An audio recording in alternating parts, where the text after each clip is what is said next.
Nothing can beat the warm and fuzzy feeling of observing a cute couple, and so I'm back to share even more gems in this genre.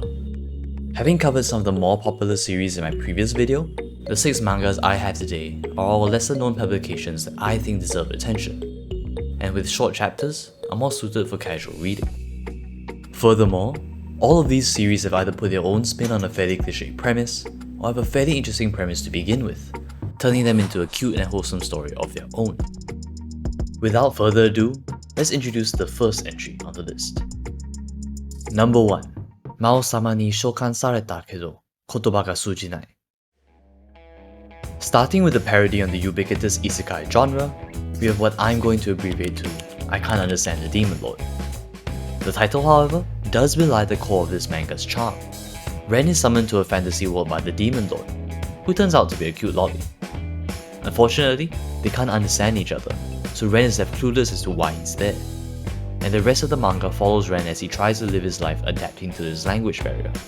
There's something about non-verbal communication that is so wholesome and sincere, and this series capitalizes on that to bring some truly adorable moments. The manga perfectly captures the endearing nature of Mary's care and concern for Ren, even if they can't communicate directly. I have to say that I love the character designs in this manga, and Mary's expressions are actually like Fubuki Scatman level on curing depression. I Can't Understand the Demon Lord has short chapters, and only 14 of them is the recording of this video. If you have even just a half hour to spare, give it a try. I guarantee you'll binge all of it once you start. Number 2. Sir, I Married a Killer. This series puts a spin on the fairly classic setting of a killer being rehabilitated by a sudden return to normal life, with some recent examples being Violet Evergarden or Kimi wa Maid-sama. It does away with the serious tone that usually accompanies this premise, turning it upside down to portray the amusing and wholesome life of a newlywed couple instead.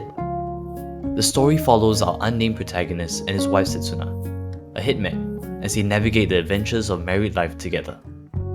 Part of what makes this manga great is that the nonsensical nature of the situation is not lost on the author, who uses it to make the minutiae of life hilarious in an almost slapstick comedy style. Adding cute expressions, surprisingly competent action scenes, and a dash of ecchi. And this manga manages to make a simple premise very enjoyable. With only 11 chapters out as of this video, here's another manga that will take no time at all to burn through. Number 3. Shachiku OL to Akuma Shota. Here we have a take on the demon summoning trope, with some examples being Ane Naru Mono or Himitsu no Akuma-chan. However, Shachiku OL to Akuma Shota swaps genders, with the summoner being an office lady and the demon summoned being an adorable Shota. This manga displays a classic One-Shota relationship, and the earnestness and genuine concern of this wholesome demon is guaranteed to melt your heart. Watching our protagonist recover from a traumatizing work life through the Shota's pampering definitely evokes a similar sensation to Seoyaki Kitsune no Senko-san, but somehow manages to enhance that by being incredibly cute as well. Extreme Protect energy. As Pixiv mangas tend to be, Shachiku OL to Akuma Shota is a quick read, with only 15 short chapters out right now. Definitely give it a try if you don't mind something that is a little one note, but also executed well. Number 4. Jingai-san no Yome. Next up, we have what is probably the most absurd premise of all the manga on this list. High school boys assigned as brides to monsters. The manga never really explains why or how the situation arose, so don't expect any clarification of the setting at all. However, if you're willing to switch off your brain for a while, I think you'll find that Jingai-san no Yome presents some entertaining and delightful moments between its characters. The manga follows our main character, Tomori, who is abruptly married to Kanenogi one day. We never find out what Kanenogi is either, except that he's exceedingly fluffy.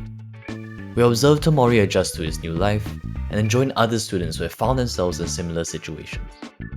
Jingai-san no Yome is interesting in the way it notes its ridiculous premise with what I would consider to be classic episodes of newlywed life.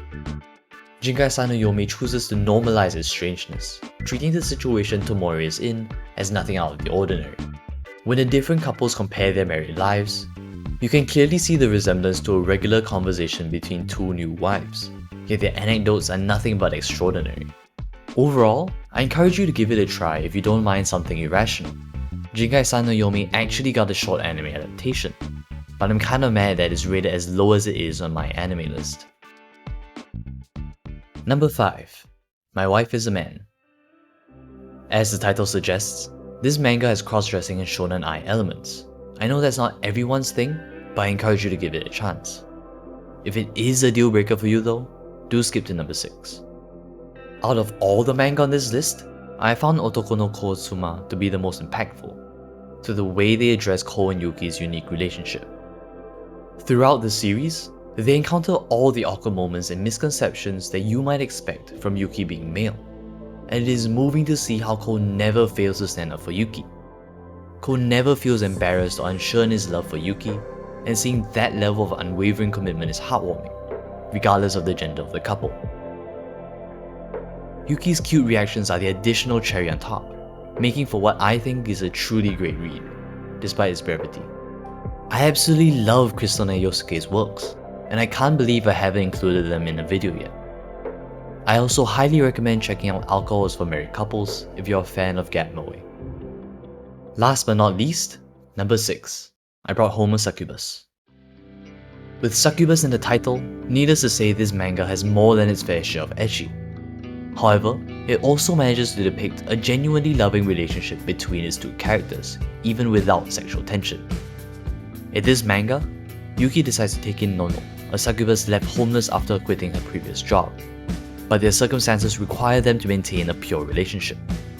There's definitely the same element of pampering and care in this series as Shachiku OL to Akuma Shota, but I Brought Home a Succubus also manages to include more significant character development, fleshing out initially static characters.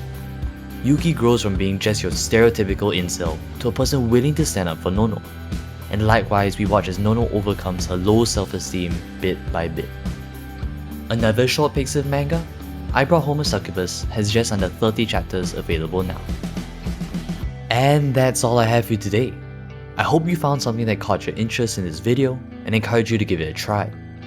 All of these series are a breeze to read, and for me, scratches that itch of just wanting something lighthearted and uplifting, especially after dozens of action-heavy isekais. If you were looking for a manga with more complexity and content, feel free to leave a comment down below. I'd be more than happy to give you a couple recommendations in that field as well. Please subscribe for more content, comment if you have any other series that you think should be on the list, and like the video if you did. Thank you so much for watching, and I hope you enjoyed. Thanks again, and I'll catch you guys next time. See ya.